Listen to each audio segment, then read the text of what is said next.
preciso agradecer primeiro a PUC, né, onde eu dou aula de direção de arte desde 2010. Eu estou fazendo 10 anos de casa, inaugurei essa cadeira e, eventualmente, eu dou aula de outras coisas também, que vão e vêm, outras matérias eletivas. E queria agradecer muito ao CCE, que é quem está organizando essa live aqui, por conta das duas matérias que eu tenho dado sempre lá, que são exatamente direção de arte e figurino de época, né? Eu venho dando desde o ano passado, tenho tido alunos incríveis, a Joyce foi uma delas, eu imagino que tenham outros aí que falaram que iam entrar. Eu, inclusive, em algum momento vou mostrar o trabalho deles, porque realmente eu tive a maravilhosa oportunidade de encontrar com pessoas super talentosas e ver trabalhos lindíssimos, tanto que a gente mantém grupos de trabalho até hoje, a gente ficou trocando figurinha, muito bacana. E outra coisa que eu preciso dizer é que essa aula, ela gera um certificado para quem quiser, tá? Então, em algum momento, lá para o meio, lá para meia hora de aula, a gente tem uma hora de aula, lá para meia hora de aula, vai ser gerado pelo pessoal aí do CCE um formulário, e aí quem quiser ter esse certificado precisa preencher esse formulário, tá?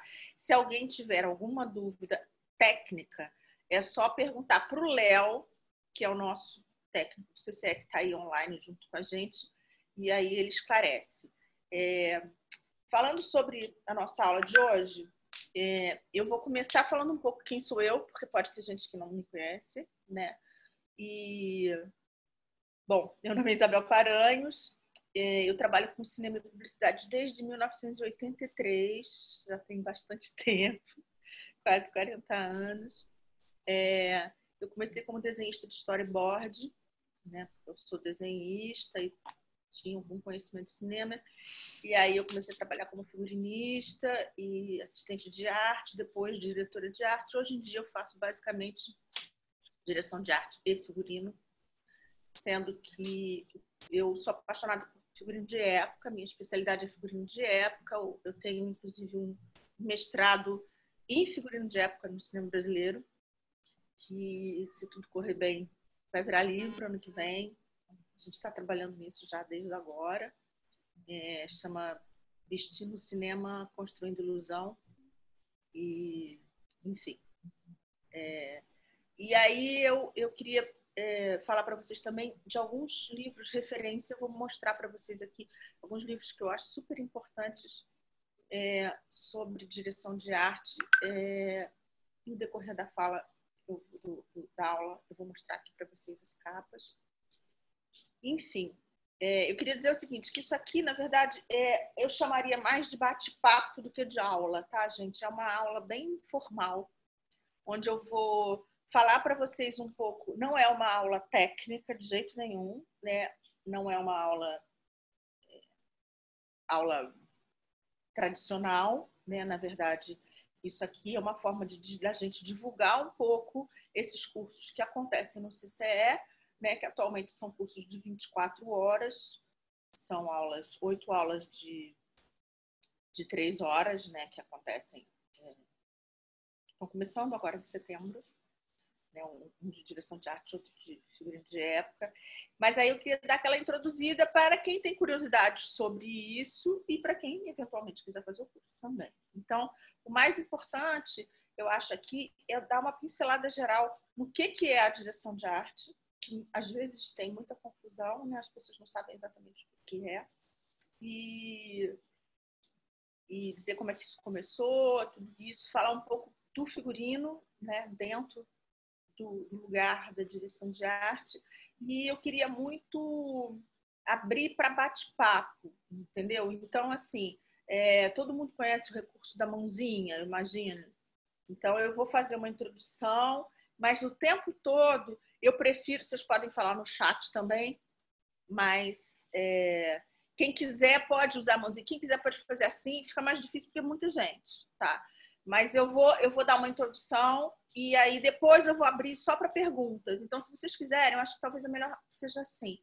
Eu vou falando um pouco, vocês vão anotando as perguntas e aí depois dos primeiros 20 minutos a gente começa a abrir um pouco para bate-papo, tá? Deixa eu beber um golinho d'água que eu tô nervosa. Então, a direção de arte, essa direção de arte que eu faço, é uma direção de arte que a gente chama de direção de arte de cinema, né, no caso. Às vezes ela é confundida, ninguém sabe, tem muita gente que não sabe exatamente o que é. Primeiro porque ela tem nomes diferentes em diferentes mídias, né? Ela tem, na televisão são alguns nomes, no cinema os nomes mudam, no cinema os nomes são mais parecidos com os de publicidade, os de televisão são um pouquinho diferentes, mas, a princípio,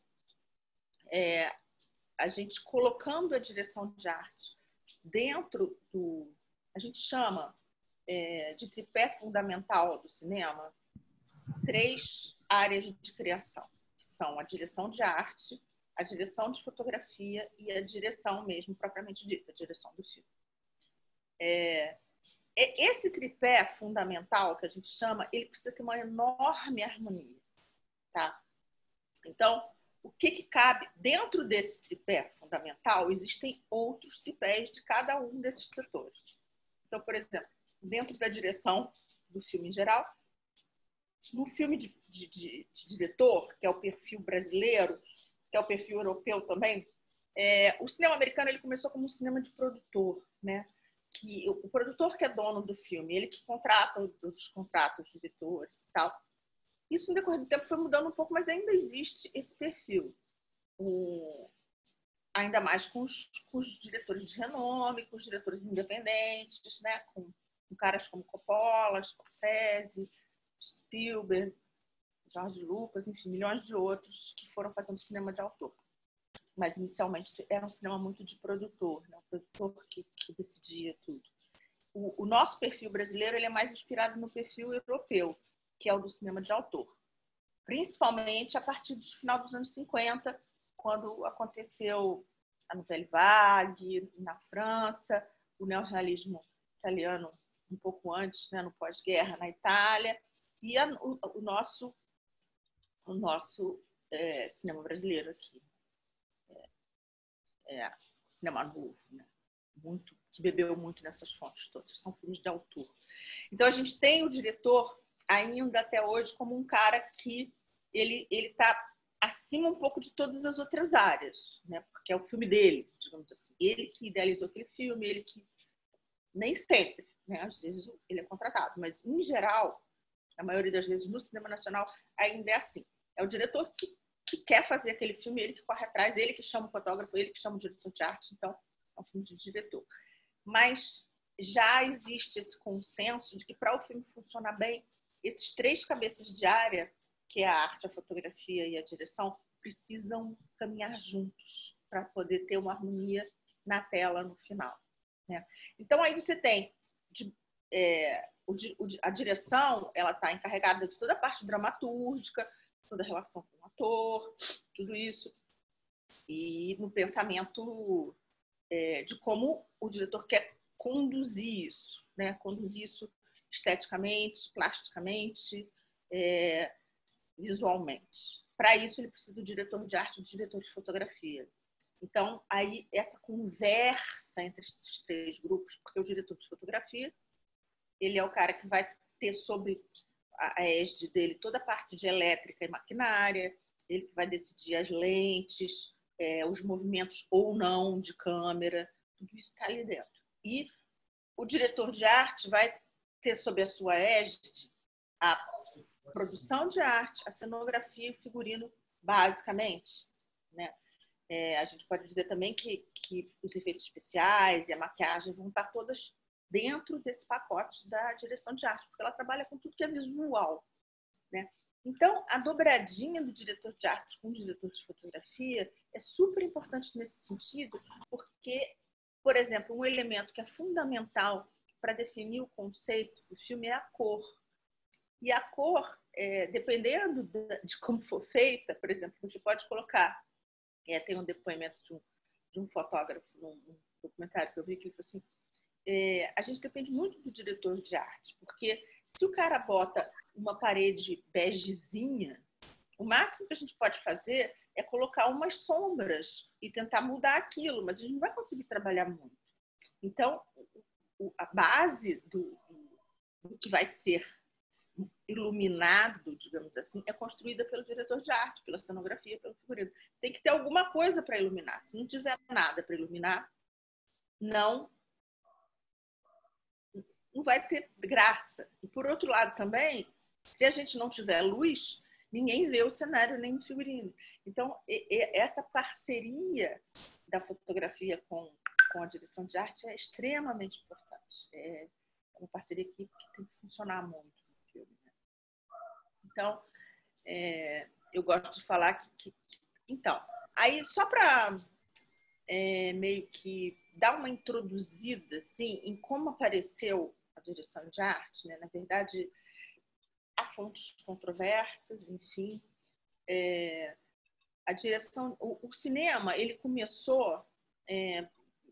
imagino que alguns de vocês saibam, outros não. Bom, a primeira sessão de cinema foi em 1895, na França, né, em Paris, em Montmartre, e para 30 pessoas mais ou menos, e eram vários filminhos pequenos, mínimos, de 30 segundos, coisas assim, um minuto. E foi uma sessão, foram os irmãos Lumière, considerados os pais do cinema, e aí tem aquele famoso filme da chegada do trem na estação, é um dos que aconteceu, que dizem que todo mundo saiu correndo, aquela coisa toda. Para quem assistiu aquele filme Hugo, o Hugo Cabret, filme que fala sobre a história do Georges Méliès, né, de uma maneira ficcional, mas fala, tem uma direção de arte lindíssima do Dante Ferretti, que é o meu... Fora do Brasil é o meu grande ídolo, né? Aqui no Brasil eu tenho um monte, mas enfim, é um filme do Scorsese com o Dante Ferretti como diretor de arte. Esse filme conta um pouco como é que foi isso, né? O Méliès, ele era um cara que tinha um teatro, que fazia muita coisa como mágicas e uma coisa misturada de teatro com circo, com tudo isso.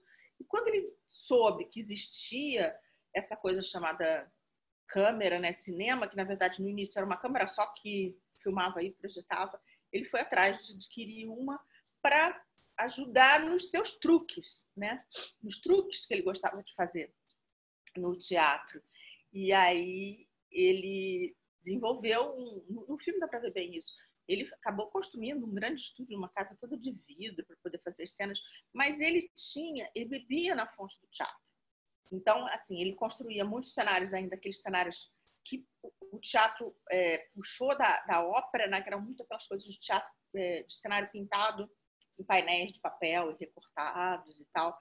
E tinha uma característica que era o seguinte: a câmera, ela ficava parada, ela ficava como se fosse um espectador de um teatro, sentadinho na cadeira ali. Não tinha muito movimento de câmera. Então, apesar do que eu vou dizer agora gerar algumas controvérsias, algumas vertentes diziam que ainda não existia linguagem cinematográfica. Tá? Por que eu estou falando sobre essa controvérsia? Porque tem gente que diz até hoje que não existe linguagem cinematográfica. Eu acho que existe. Mas a linguagem cinematográfica, ela começa quando você começa a ter determinadas características que acompanham a fotografia e a maneira de filmar, né? Ou seja, os movimentos de câmera, enfim, a distância do objeto para a câmera. São basicamente essas três os fundamentos da linguagem, claro, uma série de outros. Mas, enfim, então, o que acontece? Quando a câmera ainda está parada, você tem a visão como se você estivesse vendo um palco de teatro. Então, não tem muita... Os cenários entram e saem, você tem mais cenografia do que direção de arte, na verdade. Quando a câmera começa a se mexer, né, e nesse caso a gente tem um cara chamado Griffith, né, da D.W. Griffith, que é considerado o pai do cinema, o pai da linguagem cinematográfica, foi o cara que inventou o close, foi o cara que inventou o carrinho. A câmera começa a se mexer, e aí você começa a ter cenas de ação. E o que acontece? A partir do momento que a câmera se move, você precisa ter um cenário que permita que você filme 360 graus, por exemplo. Ele vai ser visto por todos os lados. Então, você tem que começar a pensar numa coisa tridimensional. Não dá mais para você ficar de frente por um palco onde tem cenáriozinhos que ou sobem e descem ou passam para lá e para cá, porque você vai ver a parte de trás. A menos que seja uma opção, como tem filmes como Barão de Munchausen, por exemplo, que é um filme super interessante sobre o teatro, Mambembe, etc., que você vai mostrar o bastidor, como tem vários outros filmes que tem isso, né? Mostra o bastidor, mas você mostra o bastidor de propósito. Você tem que ter um bastidor cenografado, construído, né? Como o Cantando na Chuva, por exemplo, o tempo todo está mostrando o bastidor, mas ele está mostrando o bastidor com câmera em movimento. Então, você tem que criar um bastidor fake para poder mostrar. Então, você passa a ter a necessidade de uma direção de arte, né?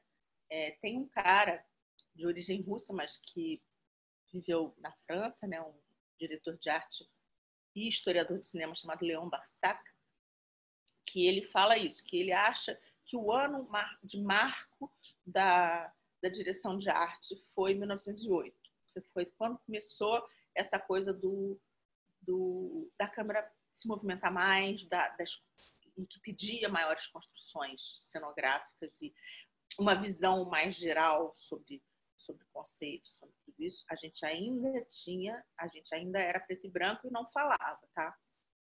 E aí, quando a gente chega, na verdade, aí você começa a ter a figura do diretor de arte, né? Agora, ainda insípida e tal, não era uma coisa muito clara aí você tem um figurino também, muitas vezes eram as mesmas pessoas que faziam, isso acontece até hoje, né? Em pequenas produções, pode ser, já aconteceu comigo, por exemplo, de você fazer direção de arte de figurino.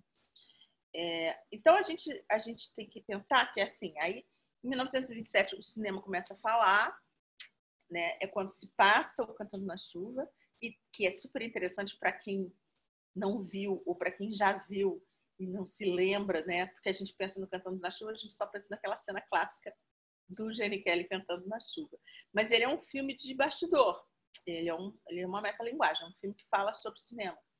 Então, ele foi lançado em 1951, mas ele se passa em 1927, quando o cinema começou a falar com o cantor de jazz, né?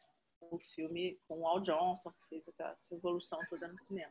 Então, aí ele conta um pouco a história de como é que é passar do mudo para o falar, do problema da atriz que tem voz de taquara rachada, aquela coisa toda. Mas aí o cinema ainda era preto e branco, né?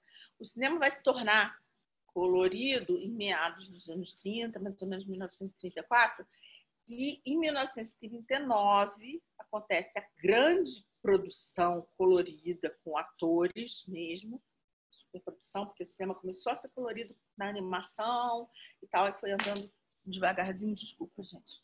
E aí, em 1939, acontece O Vento Levou, do Victor Fleming, que aí é um grande marco, né, do cinema. E aí, nesse filme, o Selznick, que é o produtor, ele criou a figura do production design, né? Que seria o cara que é o coordenador de tudo.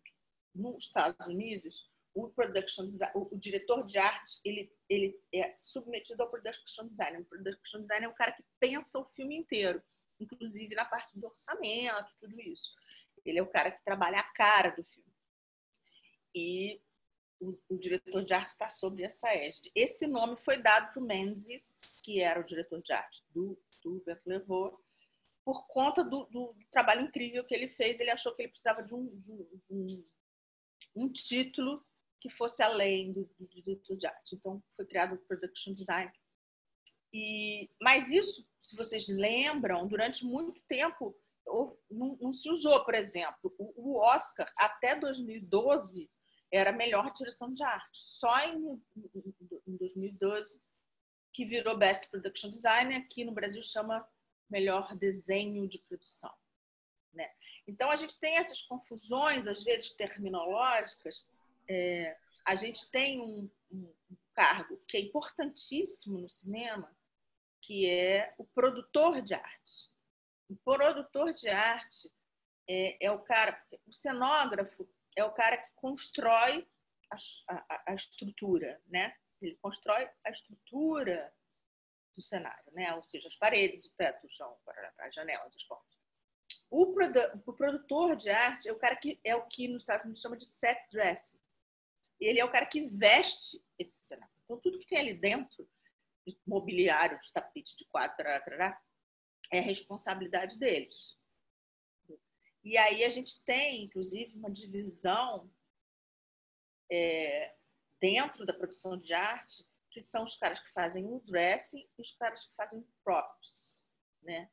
Que a gente é um pouco que a gente chama aqui no Brasil de contra-regragem, que são os materiais que são ligados diretamente ao uso dos atores. Então, são objetos que são manuseados, não são só enfeites. Por exemplo, aqui tem os quadros aqui atrás que vocês conseguem ver, que são os set dressing.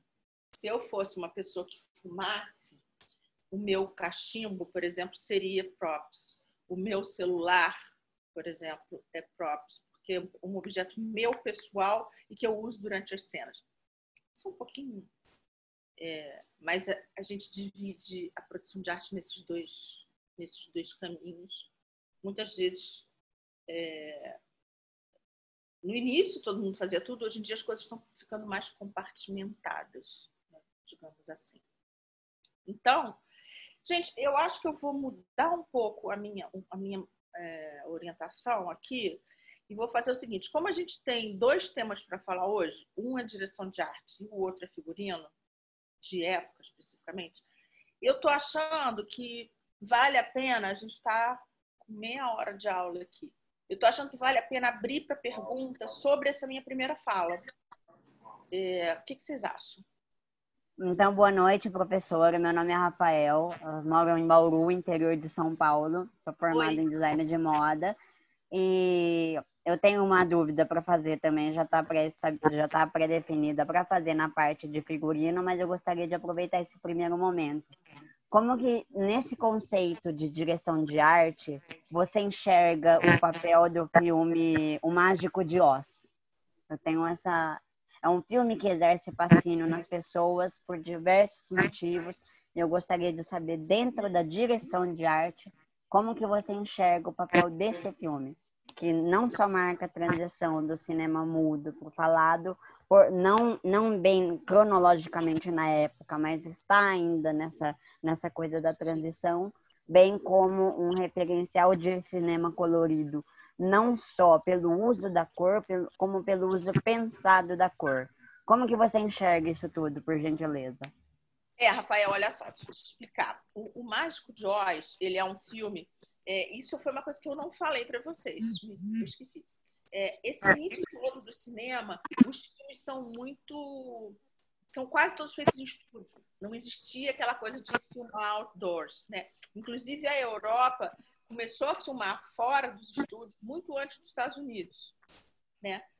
Isso tem um pouco a ver com questões ideológicas, eu posso até falar sobre isso se houver interesse aqui, mas também com questões práticas por questão da guerra, de como é que funcionava, por exemplo, os filmes do neorrealismo italiano, eles têm essa coisa de filmar a realidade, né, e tal, e ir para a rua para fazer isso, muito por ideologia. Tanto que tem aquela coisa de mostrar muito a gente chama de plano italiano, esse que fica aqui do peito para cima, né, para poder mostrar o gestual, mostrar a expressão, não só o close, mas mostrar a expressão das mãos, né? Os italianos, como nós latinos, mexemos muito com a mão, então tinha que ter um enquadramento que mostrasse isso, né?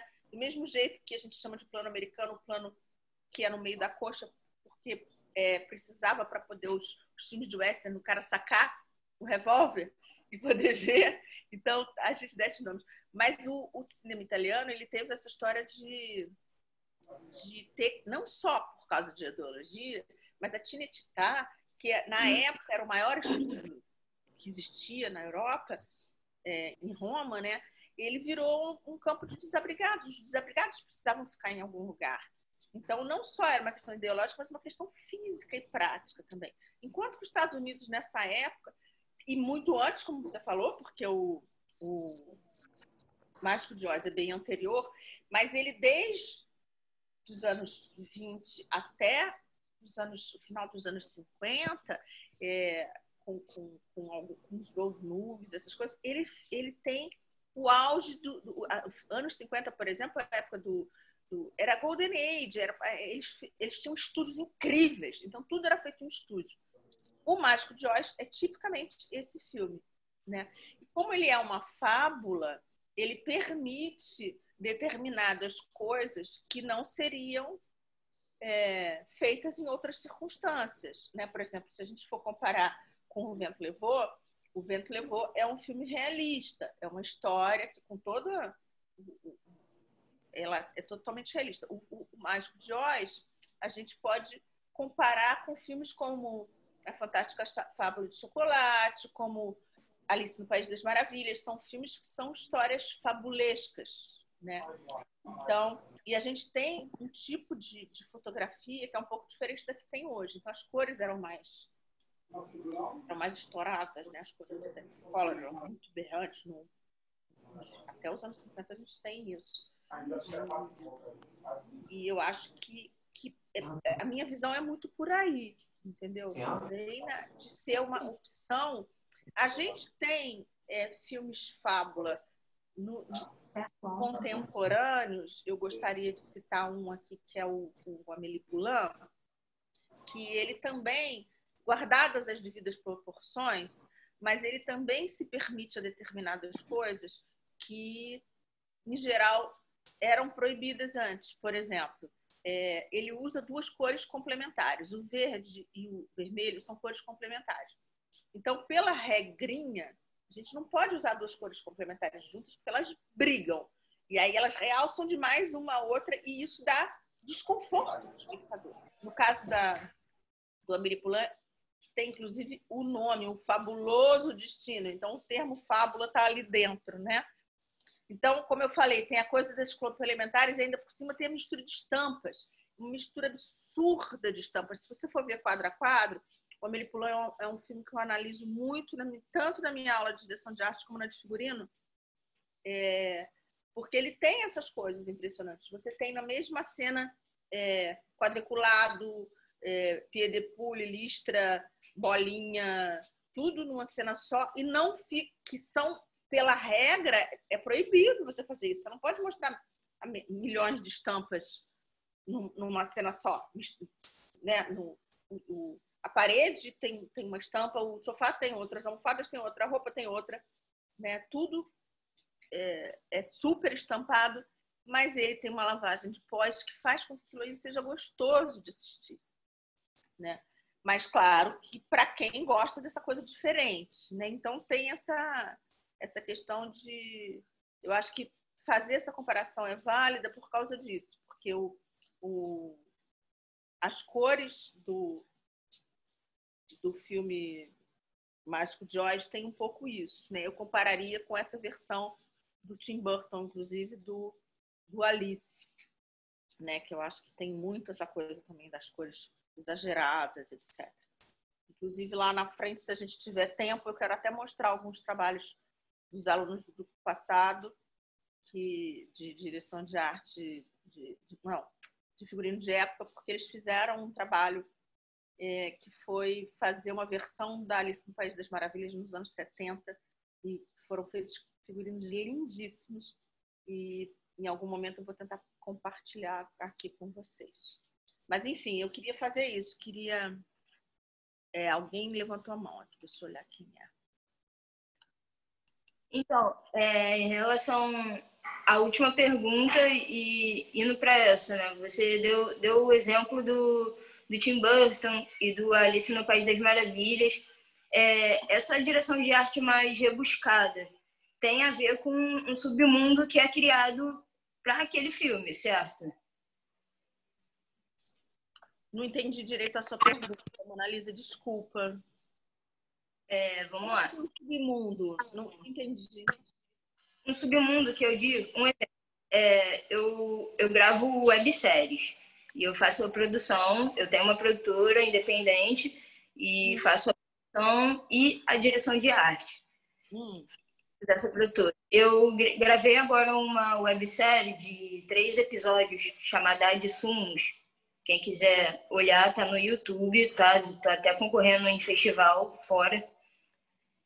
E a gente cria um submundo para essa produção. Então, dentro da minha direção de arte, eu usei cores fortes. Eu fiz o uso do vermelho para dar uma linguagem e uma representatividade, como é o caso dos filmes do Tim Burton e até o do Alice no País das Maravilhas. Tem uma direção de arte que é um submundo, entende? É uma coisa surreal. Não é um mundo específico nosso, assim. Você precisa estar com a direção de arte alinhada.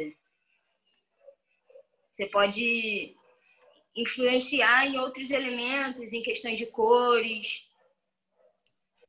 Olha só, você entrou numa seara que assim, eu não usaria o termo submundo. Até porque submundo para mim significa outra coisa, né? Por exemplo, quando você tem as discussões todas, né? Os filmes que são futuristas e que você tem visões, né? Quando, por exemplo, você fala filme de época, a gente sempre acha que é um filme que foi feito no passado, né? Seja no figurino ou na direção de arte. Na verdade, ele não pode ser tão passado assim. Se você tem um filme de 1990, um filme de agora que se passa em 1990, ele já é um filme de época. E eu chamo de época também os filmes do futuro, entendeu? Então, nesse sentido, por exemplo, quando você vai criar um filme, a direção de arte de um filme no futuro, você vai ter que criar um mundo paralelo, porque você não sabe como é que vai ser o futuro, né? Então, eu prefiro falar de filme realista e filme não realista. Então, por exemplo, um filme como... Deixa eu ver aqui. Um filme como Moulin Rouge, né, do Baz Luhrmann, com a Catherine Martin, né, fazendo os figurinos, ele é um filme realista, se você for pensar bem, né? Ele é uma história tradicional, mas ele usa a cor vermelha e azul de uma forma psicológica, por exemplo, né? O personagem, o filme começa com ele dizendo que a mulher que ele ama morreu. Então ele começa totalmente azul, né? No sentido do blue, da cor do blue no sentido de tristeza, né? Do significado na palavra inglesa de blue. Então, para a gente que mora nos trópicos, o azul ele não tem tanto esse significado de tristeza, porque no Rio de Janeiro, por exemplo, o céu é azul, o mar é azul, a lagoa é azul, então um belo dia de sol é muito azul. Então a gente não consegue entender muito como é que azul pode significar tristeza, mas na verdade nos trópicos, né, o azul é uma cor de frio, de tristeza, tudo isso. Então o azul para ele tem esse termo psicológico. No caso, o personagem da Nicole Kidman, ela é vermelha, né? Ela tanto que chama Moulin Rouge Um Amor em Vermelho, se eu não me engano, tem um subtítulo qualquer. Então, a apresentação dela, ela tem aquele cabelo super vermelho, tem uma cena que ela está com vestido vermelho, cabelo vermelho, boca vermelha. Então, o vermelho no sentido da paixão, no sentido psicológico do vermelho também, o vermelho da ardente, paixão ardente. Mas tem uma subleitura também de que ela tá tísica, né? Ela tá com tuberculose. Então, ela cospe sangue. Então, o vermelho, se por um lado o vermelho da beleza, da paixão, do ardor, de tudo isso, ele também é o vermelho do sangue. Tanto que no decorrer do filme, ela vai deixando de ficar vermelha e vai ficando azul aos poucos, como se ela estivesse perdendo o sangue e morrendo, né? Da cena final da apresentação do espetáculo, ela está quase toda azul. Então, quer dizer, mesmo num filme que é realista, não é uma fábula, como é o caso do Amélie Poulain, da Alice, etc. e tal, você pode ter esse tratamento de cor que é um tratamento psicológico ou um tratamento escolhido pelo diretor, né? Isso é um trabalho feito da direção de arte junto com a direção de fotografia e junto com a direção. É esse trabalho que eu digo que faz parte desse tripé, né? Por exemplo, na minha dissertação de mestrado, que eu fiz sobre figurino de época durante a retomada do cinema brasileiro, né? Depois que o Collor acabou com o cinema e tal, a gente teve alguns filmes muito importantes da retomada. Os mais conhecidos são Carlota Joaquina, da Carla Camurati, e o Quatrilho, do Fábio Barreto, que eu fiz o figurino. O Quatrilho é um filme totalmente realista, né? Segue a risca, a minha pesquisa de época. E o Carlota Joaquina é um filme totalmente livre. Ele tem licenças poéticas enormes. Ele se baseia numa história real, mas ele brinca com coisas tipo que podem ser reais ou não. Sabe? Tipo, tem roupas que imitam o modelo das roupas da época, só que feitas em chita. Tem a história de que todo mundo chega de turbante no Brasil, a Carlota inclusive, porque tinha tanto piolho, que todo mundo teve que raspar a cabeça no navio, e aí, para não aparecer careca, botaram um turbante, e aí virou uma grande moda no Brasil usar turbante. Isso não necessariamente está nos livros de história, mas a direção de arte ela tem esse conceito de ser totalmente fiel ao realismo mesmo, ser tradicionalmente realista, ou ter brincadeiras com a realidade, né? Tem um capítulo da minha dissertação que chama Aprendendo a Mentir, porque, na verdade, mesmo quando você está fazendo uma coisa realista, às vezes você tem que fazer ela mais realista do que ela é para que as pessoas achem que é verdade.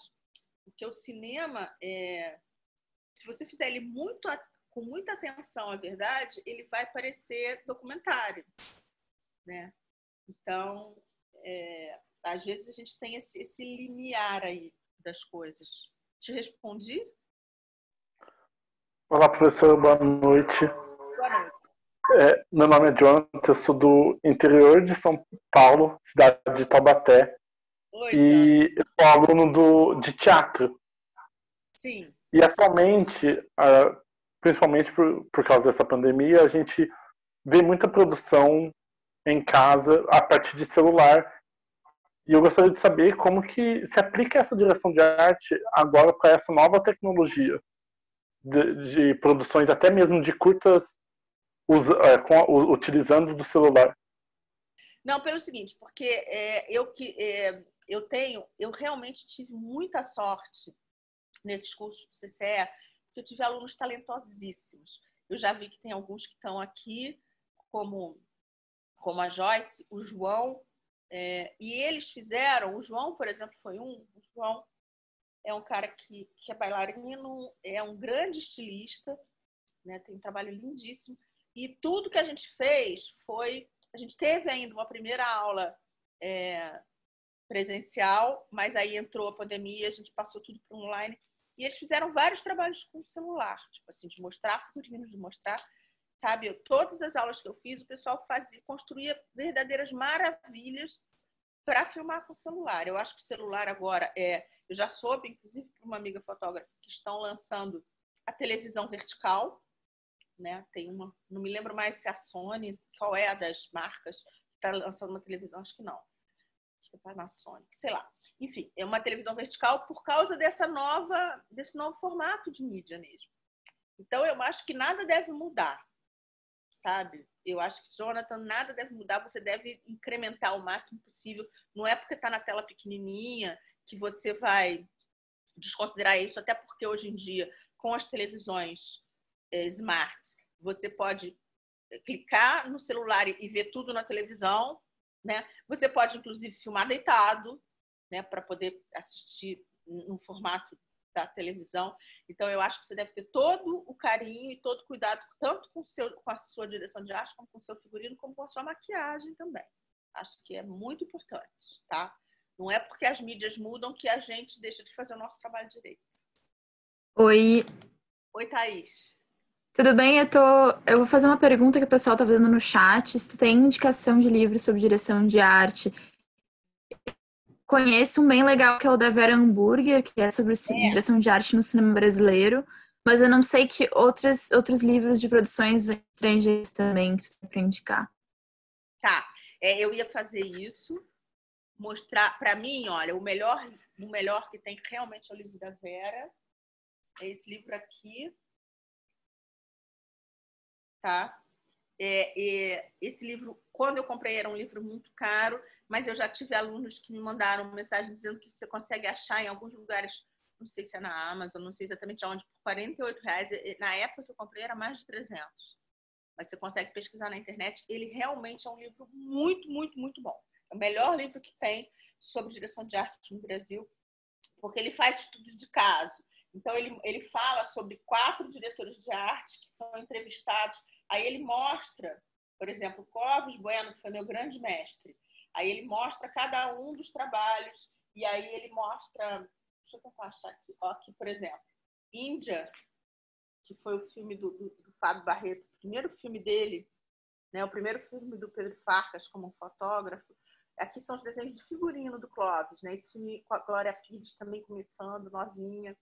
E aí ele mostra os desenhos de produção, vários desenhos de produção, e mostra também as fotos do filme já pronto, né? Mesma coisa, o Beijo da Mulher-Aranha, também. Tem um filme que eu uso muito em aula, que é o Xangô de Baker Street, que é olha, esse aqui é o Brincando nos Campos do Senhor, o filme do Babenco, que o Clóvis fez toda a direção de arte e cenografia. Eles construíram uma cidade inteira na beira do rio. Tá vendo aqui? São as fotos, tem todo o projeto do filme, os desenhos, olha aqui, ó. Esse livro realmente é uma maravilha, né? Tem esse filme, o Xangô, que é um filme do Miguel Faria Júnior, com fotografia do Lauro Escorel e direção de arte do Marcos Flaxman, que é um grande diretor de arte. Esse vivo ainda, o Clóvis infelizmente faleceu recentemente, jovem ainda, com 60 e poucos anos.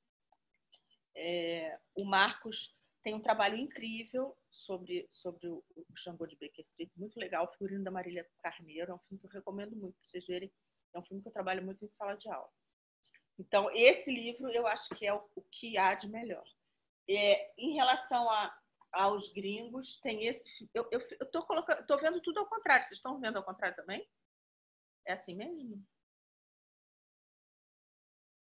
Esse livro é muito legal sobre diretores de arte do mundo inteiro, production designers, né? Então, deixa eu mostrar para vocês. Vocês estão vendo ao contrário? Thaís, abre seu microfone, fechou? Estão vendo ao contrário? Como é que faz para ver normal? Não tem como. Depois eu tiro uma foto e mando, então. Abro aqui. Esse aqui, ó, ele vai... Aqui na frente tem... Tá tudo ao contrário, mas é só para mostrar. Depois eu tiro uma foto. Todos os diretores de arte, e aí são trabalhos deles. Aí tem aqui, ó, o Dinho Tavulares, Dante Ferretti, o Ken Adam, a Patrícia von Brandenstein, só fera de vários países do mundo. Entendeu? Aí tem, mesma coisa, tem os desenhos deles, e aí depois tem as cenas dos filmes. Então tem filmes famosíssimos, né? Aí vai assim, ó, por cada um, aqui é o Ken Adam, aí mostra os filmes dele, aí tem... Enfim, tem... Esse eu recomendo muito. Depois eu vou tirar uma foto e abrir o Dante Ferretti aqui, que é esse que eu falei que é o meu querido. Esse filme é o Nome da Rosa, baseado no livro também. Tem umas imagens. Tem o Brasil, o filme. Tem muita coisa boa aqui nesse livro. São os 2 que eu recomendo, tá? Assim, e de figurino tem o meu que vai sair ano que vem. Mas é isso. Quem mais que apareceu aqui? Deixa eu ver. Tem mais alguém aí que tá querendo falar? Thaís já foi. Tem mais alguém? Amanda? Amanda não, né? Alguém mais levantou a mão? Não. Thaís ainda tá com... Bom, eu acho que eu já falei um pouco do figurino. Deixa eu tirar uma foto aqui das capas dos livros. porque eu vou abrir agora o Zap e aí eu posso... Então, esse aqui é o livro da Vera.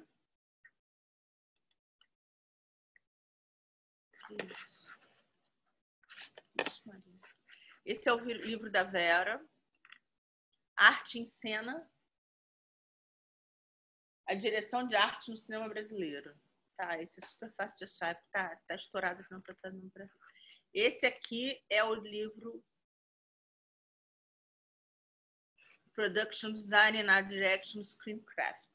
Esse aqui, não sei se vende no Brasil, mas eu já tenho aluno que comprou pela internet, tá? São os dois que eu recomendo muito. Aí eu vou tentar voltar aqui. Peraí. Começar pela direção de arte. Eu mandei... tem alguns trabalhos aqui que foram feitos pela minha última turma de direção de arte. Tem um trabalho que eu peço para fazer que é uma parede. Aí a Vitória, não sei se a Vitória está aí, ela fez essa parede, que é uma parede japonesa, né? É porque a gente trabalha a questão de mudar do 2D para o 3D, né? Isso é uma coisa que a gente fala muito nas aulas, porque quando a gente imagina uma coisa, a gente imagina ela em 3D. Aí na hora que a gente vai desenhar, a gente vai desenhar em 2D, né? A gente vai fazer um projeto em 2D. Aí, mesmo se ele for feito em 3D no computador, ele não é 3D exatamente. É que igual falar que cinema 3D é 3D. Se tiver uma 3D, você é uma coisa que você consegue pegar, né? Tem um filme 3D, tem uma maçã lá, você vai tentar pegar, mas você não vai conseguir. Então, o cinema é 2D. Não tem essa história. Então, você tem que imaginar. Você faz primeiro você imagina em 3D, aí você faz o desenho em 2D. Aí você pode até fazer... enfim, se você for fazer maquete ou não, mas aí você vai construir em 3D, né? O cenário é construído em 3D. Só que você tem que pensar que quando aquilo ali for fotografado e for para o cinema, ele vai em 2D. Então, dependendo da lente, dependendo da profundidade, você tem que pensar como é que isso vai funcionar. Então, esse vai e volta do 2D para o 3D, o diretor de arte precisa ter muita consciência dele para poder fazer as coisas funcionarem direito. Entendeu? Então, um dos trabalhos que eu faço é dessa coisa de fazer o muro.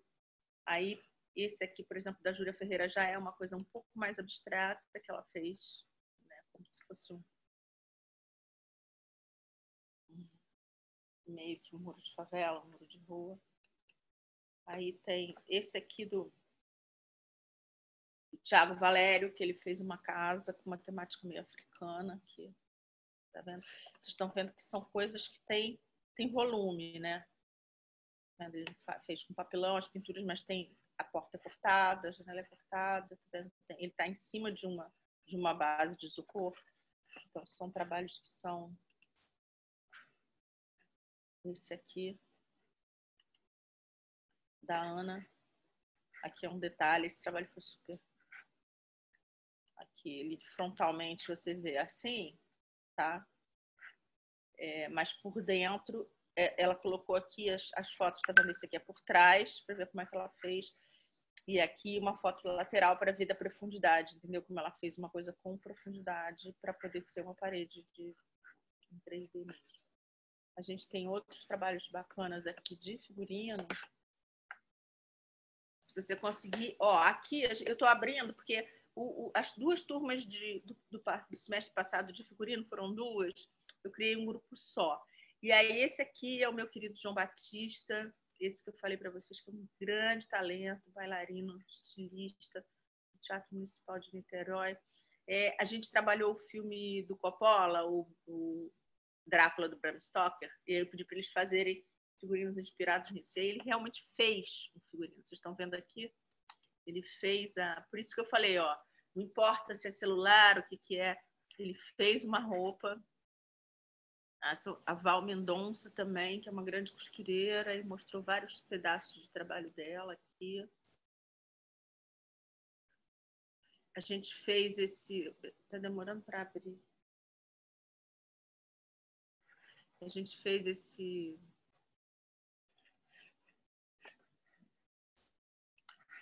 exercício, eu queria achar aqui. Porque a gente fez essa história de foi escolhido pelos alunos fazer esse trabalho de fazer o Alice no País das Maravilhas nos anos 70. Então, eu sorteei, cada um pegou um personagem. A Val, ela ficou com o Lewis Carroll, o escritor. Então, esse aqui é o desenho dela. Olha aqui. Vamos ver aqui. Trabalho de alfaiataria. Super bacana. Aí, teve vários trabalhos de estamparia. Aqui. Aí aqui são outras coisas. Eu podia mostrar de outras pessoas lá do... Ai, gente, não estou achando, mas enfim.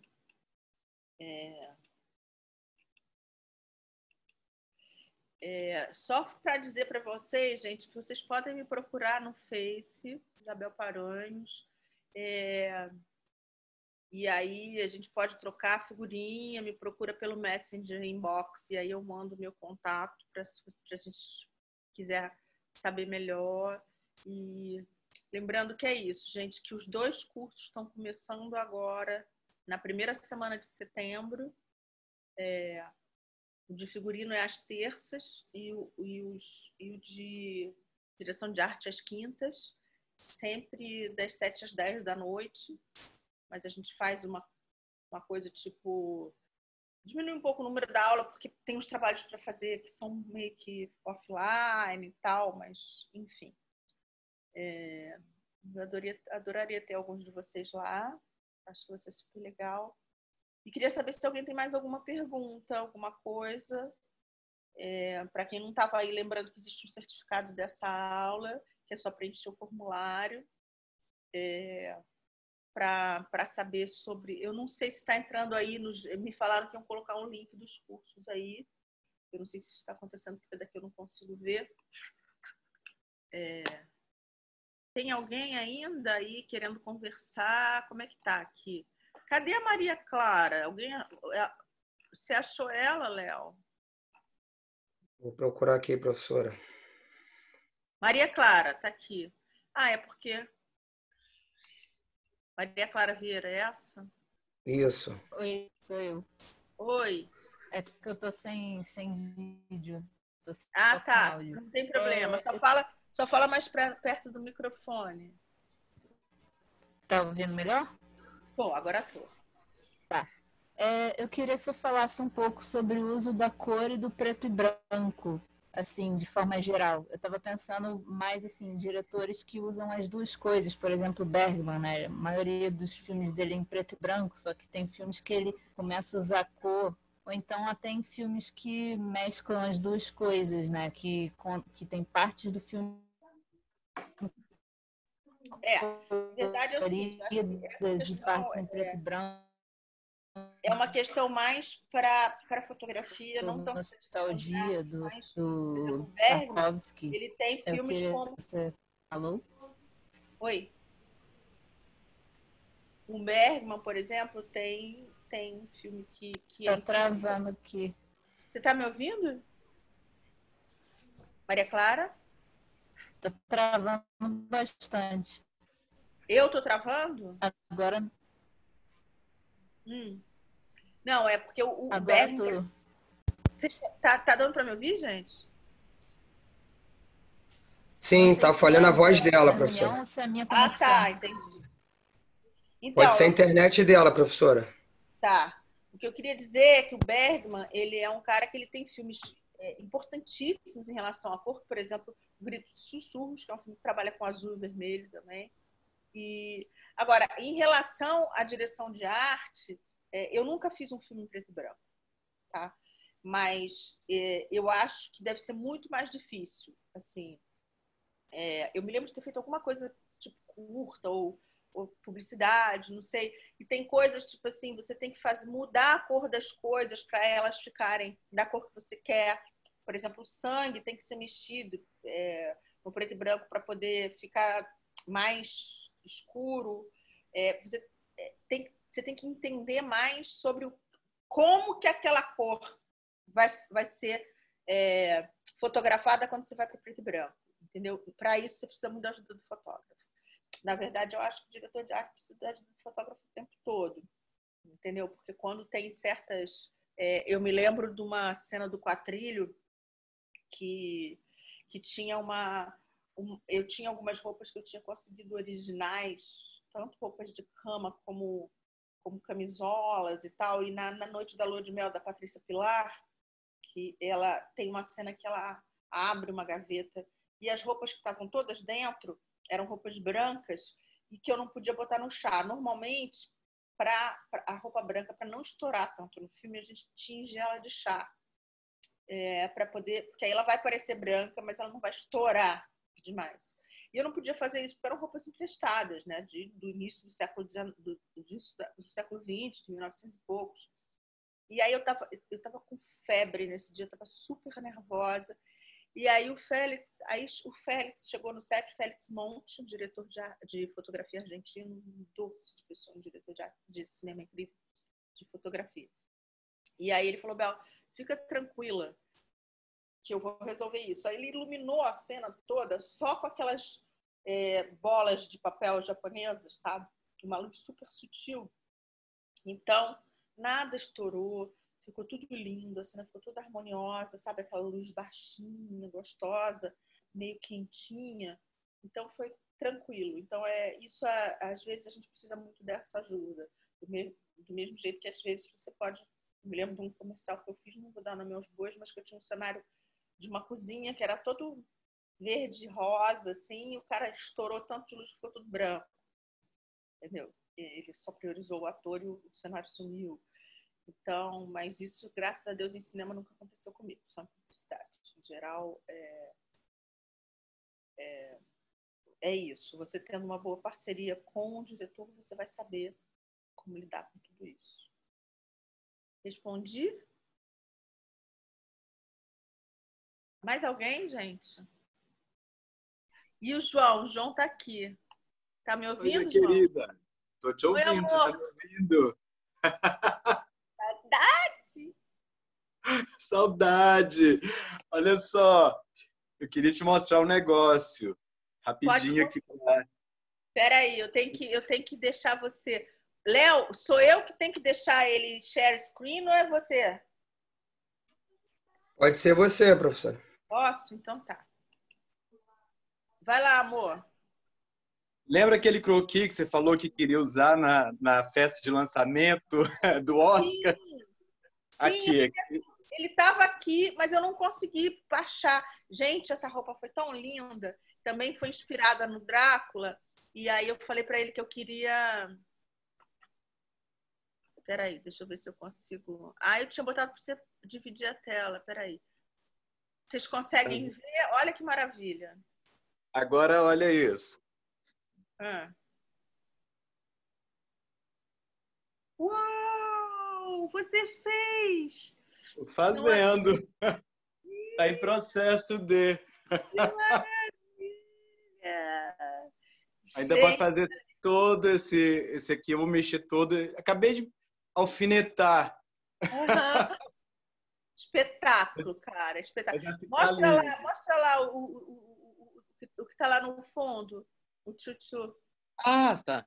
Tchutchu. Aí, olha que lindo, gente. O trabalho dele. Maravilhoso. E tem esse aqui também que é bem... Ó,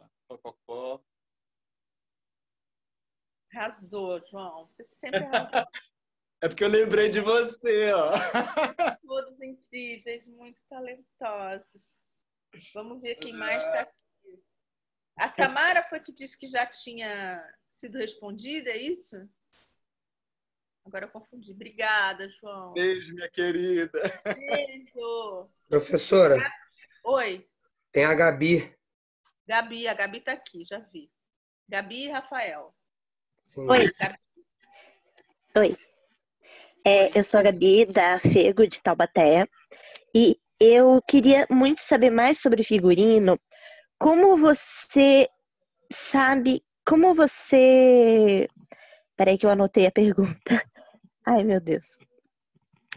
Como você sabe o limiar entre o exagero e o vazio do figurino? Como você sabe que... Como com qual não é com qual embasamento, mas a partir de quando você sabe que o figurino não está exagerado, mas também não está muito, sabe, neutro? Olha, é o seguinte, isso aí tem duas questões. Primeiro, a experiência. Uhum. Primeira, a experiência que vai te ajudar. Segundo, é o briefing do diretor, né? Uhum. O diretor vai dizer o quanto exagerado que ele quer, né?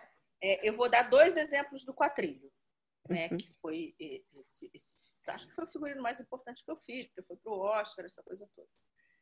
Um deles é que tinha uma cena de amor da Patrícia Pilar com um cara que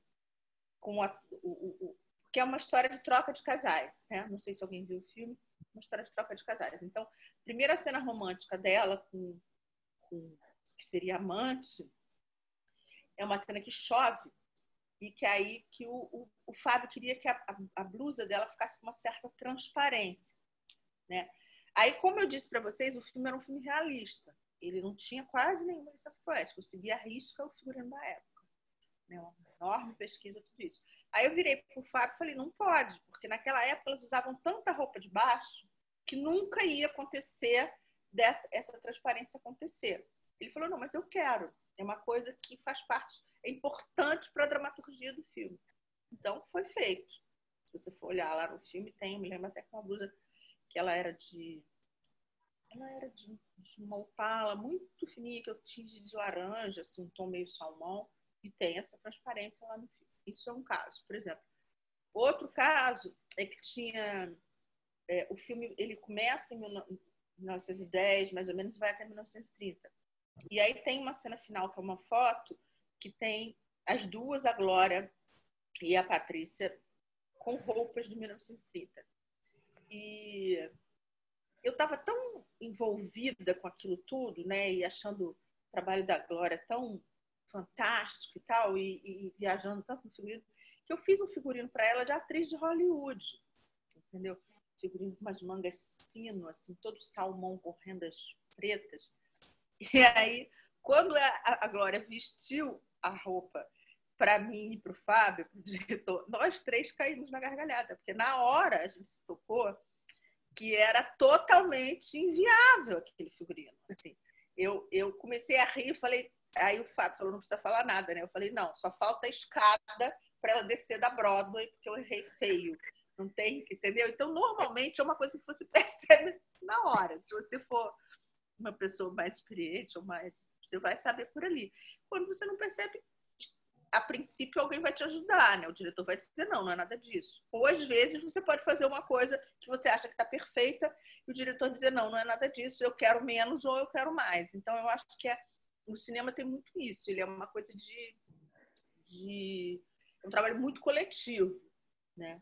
Então, você tem que fazer um equilíbrio aí entre os desejos de todo mundo, inclusive do ator, né? Porque às vezes o ator que vai falar, não, eu não uso isso, eu não uso essa cor, ou eu tenho um corpo muito comprido, então eu quero que diminua a minha parte de cima, ou o contrário. Então você vai ter, sempre vai acontecer isso. Não, eu não gosto do meu peito, então não gosto da minha perna, eu não gosto de azul. Sempre vai ter a figura do ator, que é uma figura, no caso do figurino, você tem que saber lidar, né? Você tem que ser meio psicólogo disso. Mas, enfim, é mais ou menos isso. Eu respondi? Sim, muito obrigada. Nada. Tem o Rafael aqui pedindo também. Professora, a Luzia Costa está na frente. A Luzia Costa, peraí. Ah, tá aqui, Luzia, peraí. Sim. Luzia Costa, já foi. Sim. Boa noite. Boa noite, eu sou a Luzia Costa, sou aluna de comunicação na UFPB. E, professora, eu queria tirar uma dúvida com a senhora, se a senhora puder me explicar. Eu estudo figurino e personagem. E eu queria entender o papel do figurinista na personificação desse personagem. Eu estou estudando atualmente a série Um Maluco no Pedaço, onde o Will Smith faz o papel de Will Smith. E aí eu queria entender como o figurinista, através do figurino, consegue tirar o personagem do ator. Olha, isso aí é o seguinte, a principal função do figurino é vestir o personagem. Ou seja, isso é uma combinação do figurinista junto com o diretor e junto com o ator, né? Tem atores que constroem muito, por exemplo, a Patrícia Pilar, ela tem uma coisa que ela faz que é super legal. Conforme ela vai construindo o personagem dela, ela pega uma caixinha e ela vai colocando tudo que tem de referência. Tipo desenho, foto, recorte de revista, um monte de coisa. Então, isso ajuda a beça ao figurinista. Agora, o figurinista também pode fazer sugestões. Então, o importante é o seguinte, às vezes você tem que ter... Eu me lembro uma vez o Fábio Sabac me falou, Isabel, eu acho que eu devia usar um olho de vidro. Entendeu? As coisas, às vezes, vêm do ator. Mas, assim, por exemplo, às vezes você tem que colocar, por exemplo, o cara... na história, no roteiro, está escrito que ele foi para a Segunda Guerra Mundial. E aí, só que não tem nenhuma referência no roteiro sobre nenhum diálogo falando sobre isso e nada escrito sobre isso no figurino. Aí você pensa, poxa, ele deveria mancar, tem que ter alguma dica que diga que ele teve isso. Então você pode ou botar uma muleta, uma bengala, ou colocar uma perna, uma coisa de um salto para fazer ele ficar andando mais claudicante, ou botar um olho de vidro, ou botar uma mão mecânica, enfim. No Hugo tem isso, né? Tem um cara que tem uma perna mecânica. Então, mas a principal função do figurino é construir o personagem. É a principal. É o mais importante de tudo. Então, você tem que trabalhar. Alguns atores vão te ajudar mais, outros vão te ajudar menos, mas o mais importante é que, através do figurino, apareçam coisas que não estão necessariamente no roteiro, que não estão... Isso serve para o cenário também, tá, gente?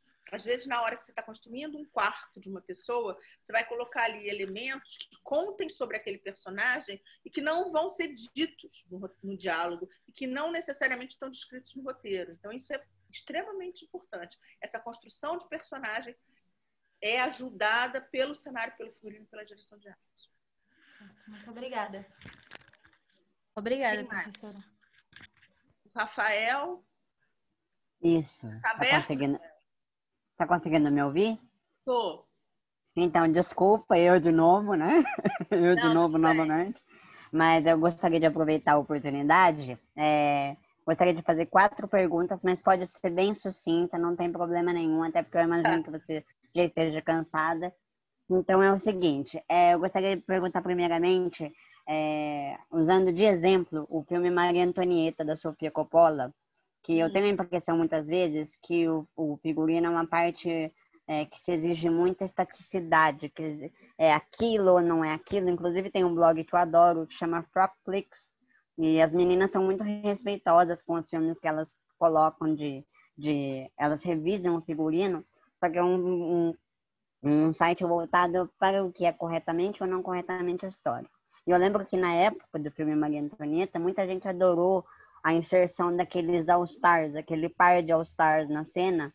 Gostaria de saber como que você enxerga essa inserção desses tênis, que não é, obviamente, historicamente correto na cena, para a construção da ideia da identidade da Maria Antonieta. A segunda questão, você quer que eu faça? Deixa eu responder uma por uma, senão eu vou ficar perdida, tá? Tá bom.